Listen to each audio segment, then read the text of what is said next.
Cookery சேனலை பார்த்து யார் வேணாலும் சமையல் பண்ணலாம். ஆனா சுவையான சமையல் பண்றது எப்படி?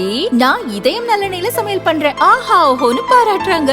நீங்களும் இதயம் நல்லெண்ணெயில சமையல் பண்ணுங்க, பாராட்ட வாங்குங்க.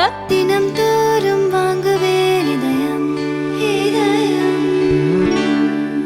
CISF எனப்படும் மத்திய தொழில் பாதுகாப்பு படை இந்தியாவின் ஆயுத படைகளில் ஒன்று.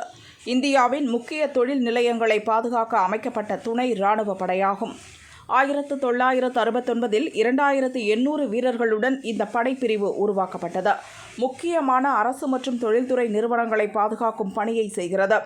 குறிப்பாக அணு உலைகள், விண்வெளி ஆய்வகங்கள், துறைமுகங்கள், ஏர்போர்ட், பாதுகாப்பு தேவைப்படும் அரசு கட்டிடங்கள், புராதன சின்னங்கள் போன்றவைகளை பாதுகாக்கிறது.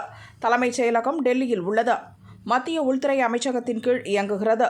2 லட்சம் வீரர்கள் இருக்கும் மத்திய தொழில் பாதுகாப்பு படை வீரர்கள் எண்ணிக்கையில் 7% பெண்கள் உள்ளனர். முதல் முறையாக மத்திய தொழில் பாதுகாப்பு படையில் பெண்கள் மட்டுமே அடங்கிய பட்டாலியன் படைக்கு மத்திய அரசு ஒப்புதல் அளித்துள்ளது.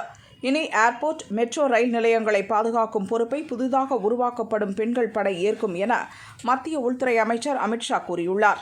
இது நாட்டை கட்டி எழுப்புவதில் அனைத்து துறைகளிலும் பெண்களின் பங்களிப்பை மேம்படுத்தும் முயற்சியின் ஒரு பகுதியாகும். பிரதமர் மோடியின் தொலைநோக்கு பார்வையை நனவாக்கும் வகையில் இந்த முடிவு எடுக்கப்பட்டுள்ளது என அமித்ஷா கூறினார். விஐபிகளுக்கு பாதுகாப்பு அளிக்கும் கமாண்டோ பொறுப்பையும் இனி மகளிர் பட்டாலியன் படை ஏற்கும் என கூறப்படுகிறது.